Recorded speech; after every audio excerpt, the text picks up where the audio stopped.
Ya, shalom, selamat pagi, salam sejahtera bagi kita semua dimanapun Bapak Ibu berada. Saya percaya di pagi yang indah ini Tuhan akan selalu memberkati dan mengurapi kita. Bapak Ibu, keadaan di tempat saya saat ini pagi ini, puji Tuhan, cuacanya mendung ya. Saya tidak tahu juga di daerah Bapak Ibu pagi ini seperti apa. Ya, cuaca di tempat saya di Nias, Kota Gunung Sitoli dalam keadaan hujan gerintis ya, hujan gerintis. Oke, Bapak Ibu yang dikasihi oleh Tuhan, kita akan sama-sama belajar merenungkan, ingin tahu apa maunya Tuhan dalam hidup kita, apa isi hatinya Tuhan dalam hidup kita. Oleh sebab itu, mari kita membuka terlebih dahulu firman Tuhan yang terambil dari Yohanes 4 ayat 4 sampai ayatnya yang ke-14. Demikian sabda Tuhan. Ia harus melintasi daerah Samaria. Maka sampailah ia ke suatu kota, di sebuah kota di Samaria yang bernama Sikhar, dekat tanah yang diberikan Yakub dahulu kepada anaknya Yusuf. Di situ terdapat sumur Yakub. Yesus sangat letih dalam perjalanan. Karena itu ia duduk di pinggir sumur itu. Hari kira-kira pukul 12, maka datanglah seorang perempuan Samaria hendak menimba air. Kata Yesus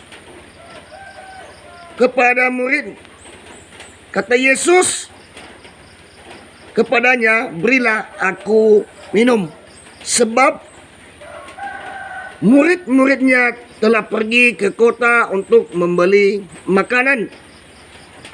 Maka kata perempuan Samaria itu, katanya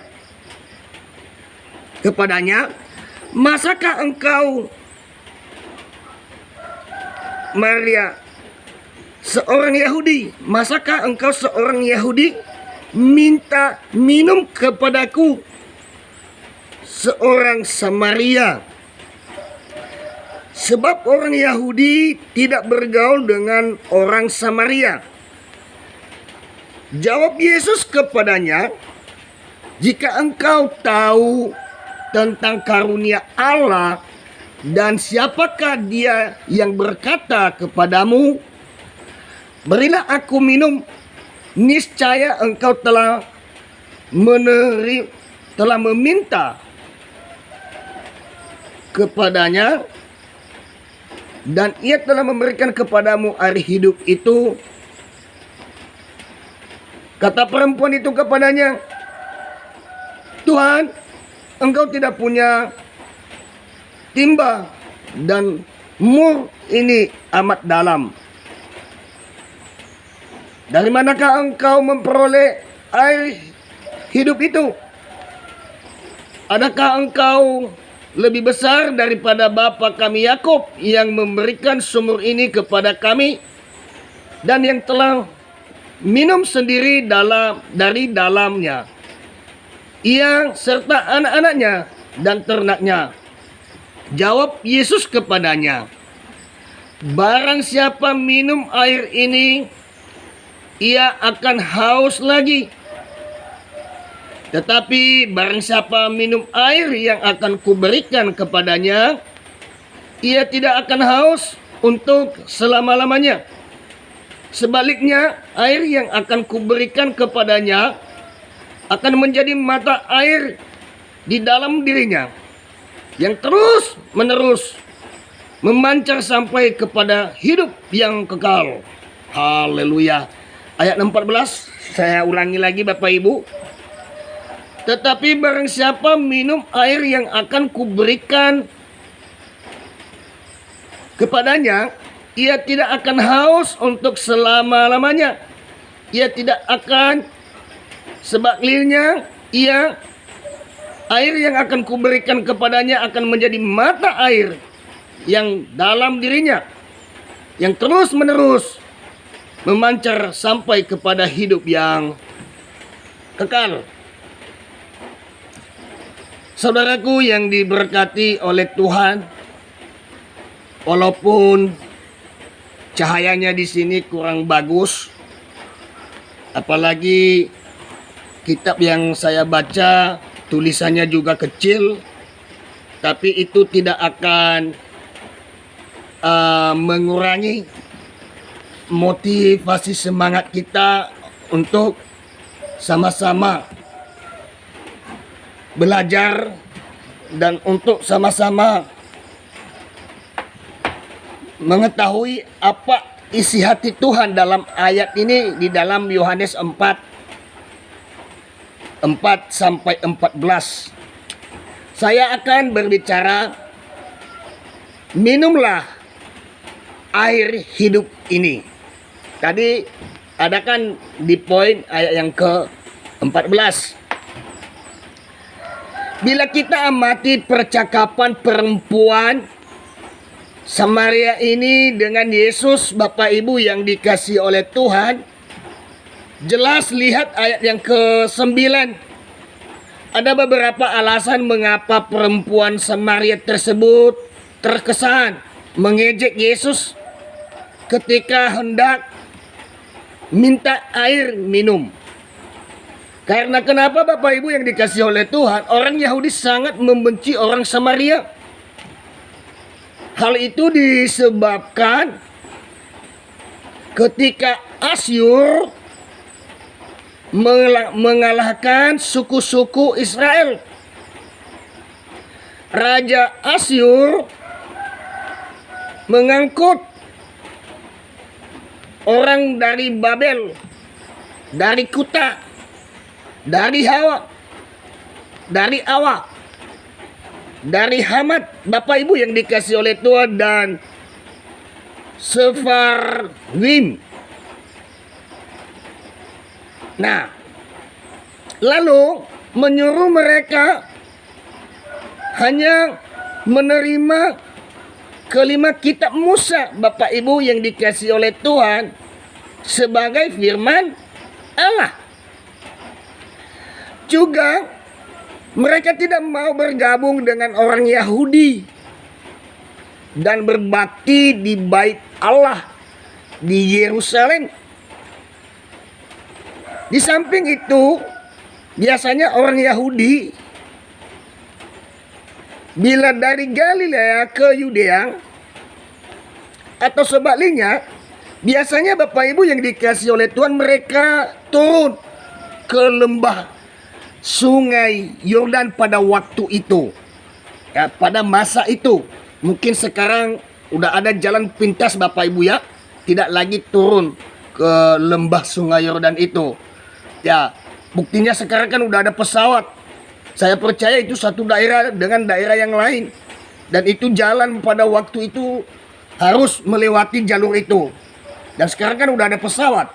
Sedangkan saja di daerah saya, Bapak Ibu, Nias Medan, udah ada pesawat dari Binaka sampai ke Kuala Namu. Bisa juga ada lewat daratan. Mungkin pada waktu itu juga di Nias ini, waktu bandara belum dibuat, pesawat tidak bisa mendarat, ya terpaksa kita lewat kapal laut, Bapak Ibu. Nah, saya percaya ini masa waktu itu. Ya, ceritanya masa waktu itu, bukan saat ini yang saya bicarakan. Ya, sejarahnya masa lalu. Nah, Bapak Ibu yang dikasihi oleh Tuhan, karena belok arah pada waktu itu biasanya bisa melalui udara sehingga mereka tidak harus menginjak tanah daerah Samaria. Intinya Bapak Ibu, mengapa Yesus harus meninggalkan Yudea dan kembali ke Galilea? Serta mengapa harus lewat Samaria?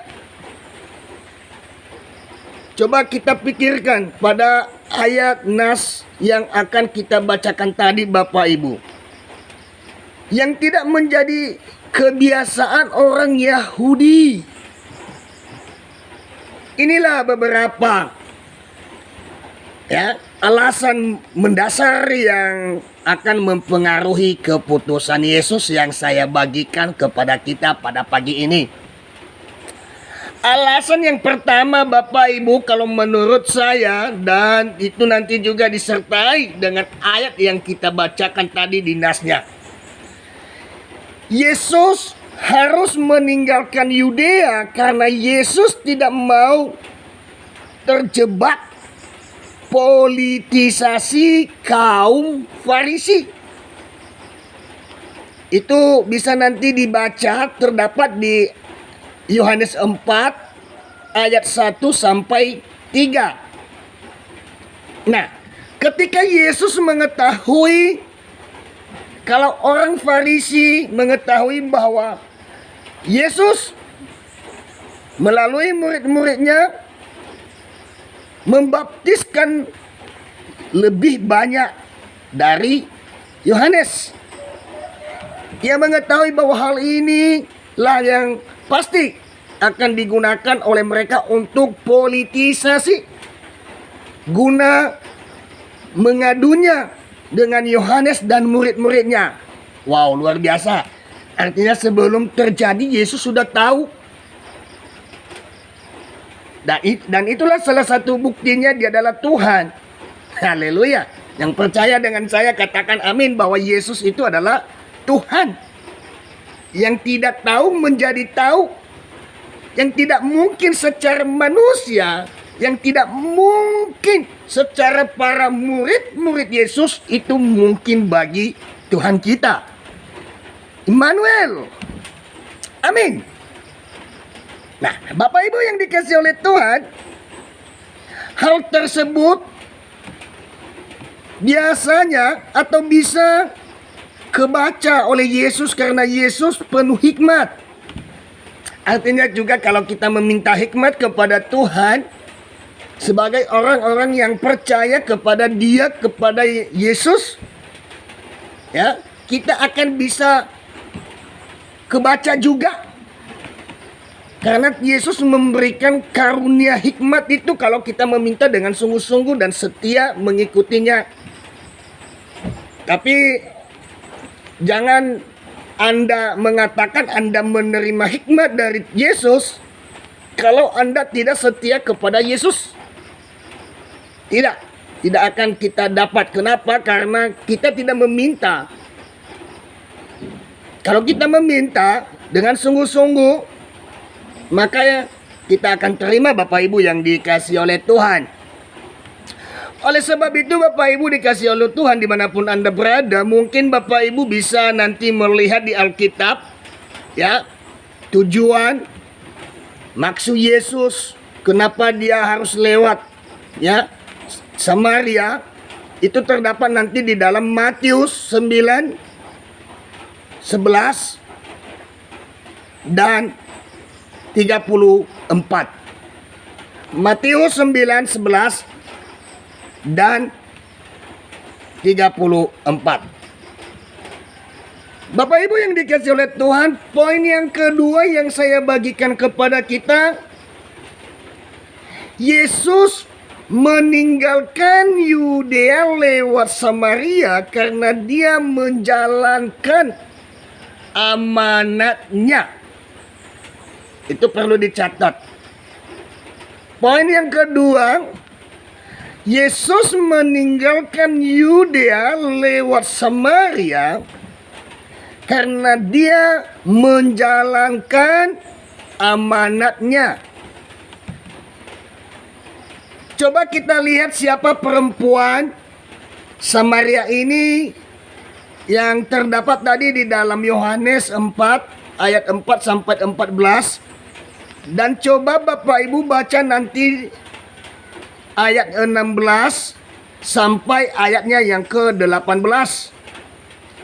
Ingat pernyataan Yesus. Yesus mengatakan di sana, di ayat itu, bukan orang sehat yang memerlukan tabib. Haleluya. Immanuel, puji Tuhan. Bukan orang yang sehat yang memerlukan tabib, tapi orang sakitlah yang membutuhkan tabib. Kira-kira begitu. Aku datang, ya kata Yesus, aku datang bukan untuk memanggil orang-orang benar, melainkan orang berdosa. Nah, inilah percakapan Yesus kepada perempuan Samaria. Aku datang bukan kepada orang yang benar. Aku datang kepada orang yang berdosa. Nanti bisa buka ayat yang saya sebut itu Bapak Ibu di dalam Markus 2 ayat 17. Di situ ada ayatnya. Jadi misi Yesus berjalan lewat Samaria untuk menjalankan tugasnya. Yesus menawarkan Bapak Ibu, ya, menawarkan apa yang ditawarkan Yesus kepada perempuan Samaria itu, yaitu air hidup. Bukan air yang ada dalam sumur itu. Nah, air hidup di sini yang dimaksudkan adalah Roh Kudus.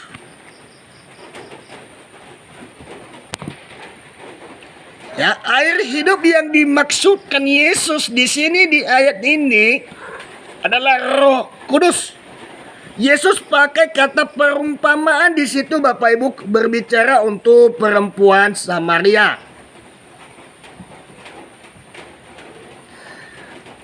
Yang akan membimbing dia, yang akan membimbing perempuan Samaria itu untuk mengakui Yesus adalah Tuhan. Tapi Yesus tidak pernah mengatakan kepada perempuan Samaria itu, "Aku Tuhan, sembahlah aku." Tidak. Tapi Yesus banyak sekali mengakui dirinya adalah Tuhan, tetapi dengan lewat pakai kata-kata perumpamaan. Nah, contohnya Bapak Ibu, sering sekali dipertanyakan sama saya, di mana ada ayatnya Pak Pendeta bahwa Yesus itu adalah Tuhan.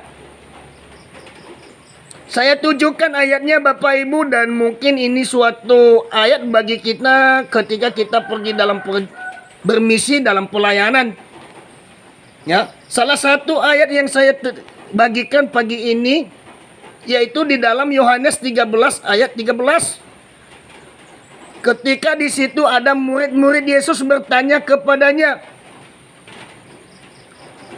Kamu sebut, di situ tercatat ayatnya, kamu sebut aku guru, memang itu tepat, akulah guru.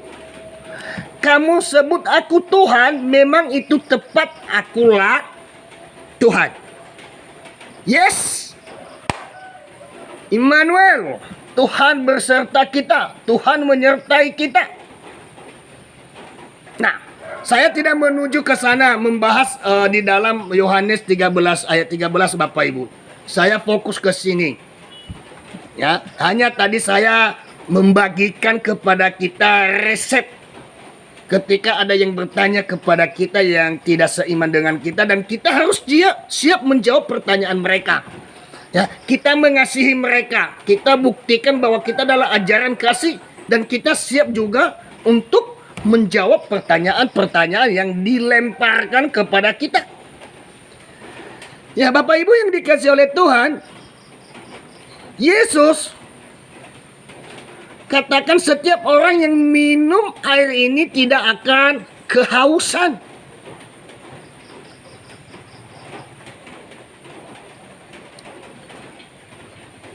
Kamu tidak akan kehausan lagi, kata Yesus kepada perempuan itu, kira-kira begitu Bapak Ibu. Ya.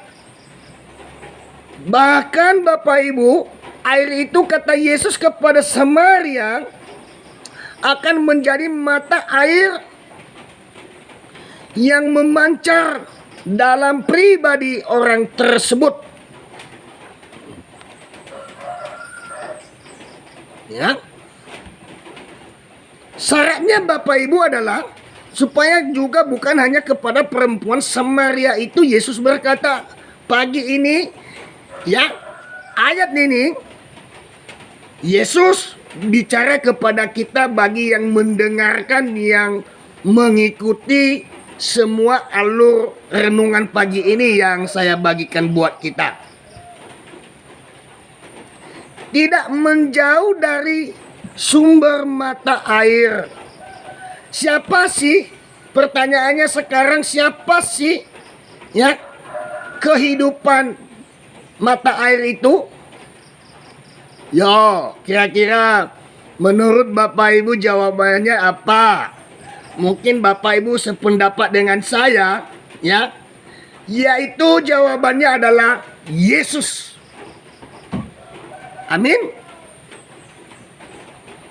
Sumber ya mata air kehidupan itu Yesus. Karena di sana juga dicatat di dalam Yohanes 14 ayat 6. Dia mengatakan, ya, akulah jalan dan kebenaran dan hidup. Tidak ada seorang pun yang datang kepada Bapa kalau tidak melalui aku.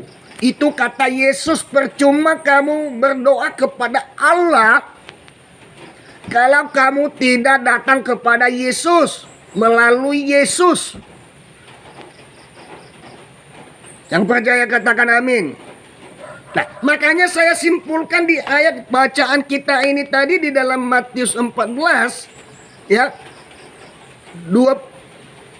di dalam Yohanes tadi 4 ayat 4 sampai 14 Bapak Ibu yang dikasih oleh Tuhan. Ya, sumber mata air kehidupan itu adalah Yesus. Izinkan Yesus, kuasa Yesus masuk dalam hidupmu, undang Dia, maka kamu akan menerimanya. Undang Yesus, undang kuasa Roh Kudus masuk dalam hatimu. Dan kemarin setelah saya sampaikan, rasa ego, kesombongan, ya, angkuh, apalagi Bapak Ibu, ya, deking, iri hati, buang dalam hidupmu, maka kamu akan menerima Yesus masuk dalam hidupmu. Oke Bapak Ibu, saya mau lanjut poin yang ketiga. Karena ini juga durasinya agak lama dikit, saya mempercepat. Pagi ini poin yang ketiga yang saya mau bagikan kepada kita. Coba nanti lihat ya ayat yang ke-26. Ya, Yesus lewat Samaria karena Yesus ingin mengenalkan pribadinya sebagai Allah. Itu catat. Poin yang ketiga, Yesus lewat Samaria karena Yesus ingin mengenalkan pribadinya sebagai Allah. Orang Samaria selalu menyembah Allah Bapak Ibu yang dikasihi oleh Tuhan. Allah siapa itu? Allah Abraham. Ya, saya pikir ya seperti saat ini yang terjadi adalah yang tetangga sebelah kita, kira-kira begitulah Samaria ini, ya, yang tidak seiman dengan kita, orang sebelah, ya. Artinya mungkin Bapak Ibu bisa simpulkan itu apa maksud saya yang saya sampaikan itu, ya. Percuma mereka hanya percaya kepada Allah Abraham, Allah Ishak, dan Allah Yakub. Dan juga Bapak Ibu, di Samaria itu banyak menyembah ilah-ilah lain, serta sangat patuh terhadap tradisi nenek moyang mereka. Mereka lebih mematuhi peraturan-peraturan manusia yang dibuat oleh manusia daripada peraturan-peraturan Tuhan. Dan sampai saat ini banyak yang seperti itu, bukan zaman dulu itu. Saat ini terjadi, masih ada. Tapi saya percaya yang mendengarkan renungan ini tidak ada di situ. Dan dia tidak melakukan itu di luar sana yang banyak. Haleluya. Puji Tuhan, ya.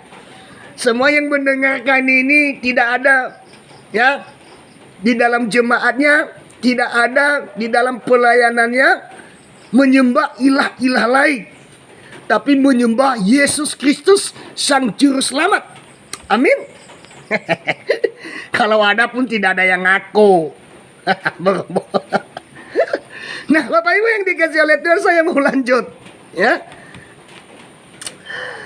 Yesus sangat ingin Bapak Ibu, ya, meluruskan, ya, sesuatu yang bengkok itu menjadi dengan menyatakan bahwa dirinya adalah Sang Juru Selamat serta Allah itu sendiri.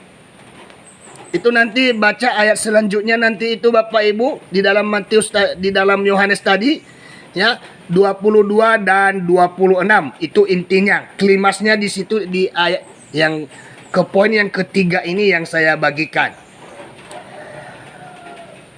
Nah, pada dasarnya kehidupan Kristen merupakan suatu hubungan pribadi antara manusia dan Allah.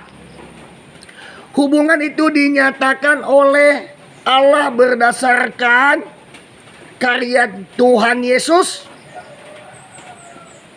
di kayu salib. Masalah peraturan, tata tertib dan liturgi kebaktian merupakan tema sampingan Bapak Ibu. Sedangkan bagi Tuhan Allah yang pokok adalah sikap hati. Ya. Sikap hati kita untuk menyembah. Sikap hati kita yang dalam menyembah dan dalam segala kegiatan kita, dalam segala aktivitas kita. Makanya muliakanlah Tuhanmu dengan apa yang kamu terima. Di dalam firman Tuhan mencatat, carilah dahulu kerajaan Allah dan kebenarannya, maka semuanya akan ditambahkan kepadamu. Bapak Ibu yang dikasihi oleh Tuhan, kamu punya mobil, oke, silakan. Kamu punya rumah bertingkat-tingkat, silakan, tidak jadi masalah. Punya deposito yang banyak, silakan, tetapi serahkanlah semuanya itu untuk hormat dan kemuliaan Tuhan. Itu hanya bonus.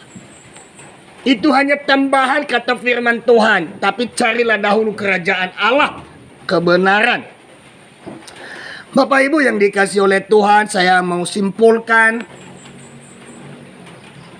Seperti kebanyakan orang Yahudi yang cenderung menghindari, ya, cenderung menghindari melewati Samaria. Karena hal itu, tradisi yang telah berlangsung turun-temurun. Ya, berarti bukan hanya di masa Yesus, itu sudah tradisi. Demikian juga sebagai orang Kristen berusaha menghindari untuk menyampaikan tentang kebenaran